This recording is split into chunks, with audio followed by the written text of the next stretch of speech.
अजित पवार उपमुख्यमंत्रीपद स्वीकारल्यानंतर पहिल्यांदाच राष्ट्रवादी अजित पवार गट पक्षाच्या कार्यक्रमानिमित्त ते सोलापूरमध्ये आले होते। यावेळी त्यांनी नियोजन भवन येथे जिल्ह्याचा आढावा घेतला। सध्या दुष्काळाची परिस्थिती असल्यामुळे त्यांनी चारा टंचाईबाबत योग्य नियोजन करण्याच्या सूचना जिल्हाधिकारी आणि जिल्हा कृषी अधिकारी यांना दिल्याची माहिती पत्रकार परिषदेमध्ये दिली। सध्या सोलापूरसह महाराष्ट्रात दुष्काळाची तीव्रता जाणवत आहे। महाराष्ट्र राज्याचे उपमुख्यमंत्री तथा अर्थमंत्री अजित पवार हे सोलापूर दौऱ्यावर आले असल्याने त्यांनी जिल्ह्यात टंचाईचा आढावा घेतला। यावेळी त्यांनी योग्य नियोजन करण्याबाबत सूचना अधिकाऱ्यांना दिल्या।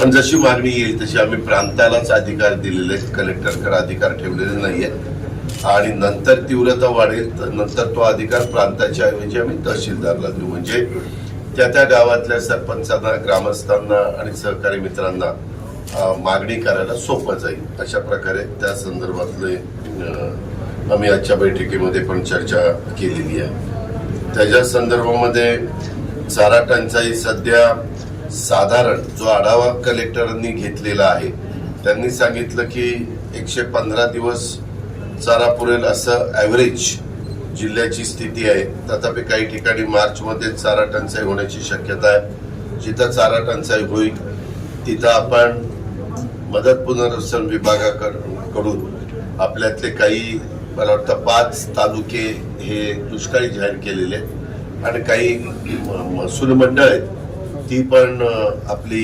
महाराष्ट्रामध्ये काही 1000 वर काही मंडळ आपण घेतलेली, तशी आपल्यातली पण जिथं तीव्रता जास्त आहे तशा प्रकारची मंडळं घेतलेली आहेत असं लक्षात आलं आणि त्यांचं काम चाललेलं आहे।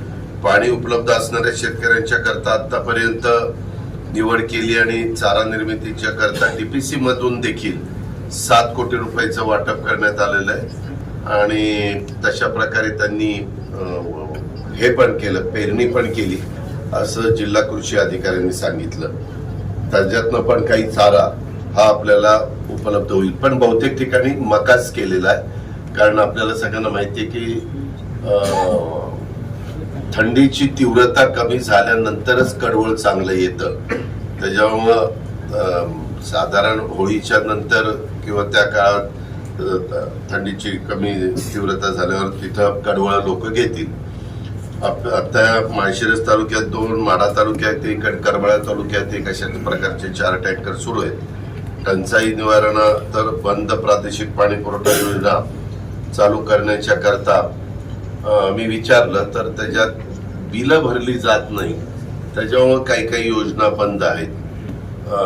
तो सगळा महाराष्ट्रामध्ये एक गहन प्रश्न आहे। मला एक कळत नाही की नागरिक, ग्रामस्थ पाणी पितात परंतु बिलं भरायला, पाणीपट्टी भरायला का काकू करतात, पण ते इथं पण जाणवलं आणि काही योजनांची दुरुस्ती देखील आवश्यक आहे।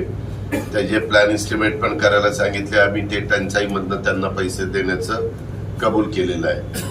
सोलापूर मनापानी पण अनेक बाबी सांगितल्या।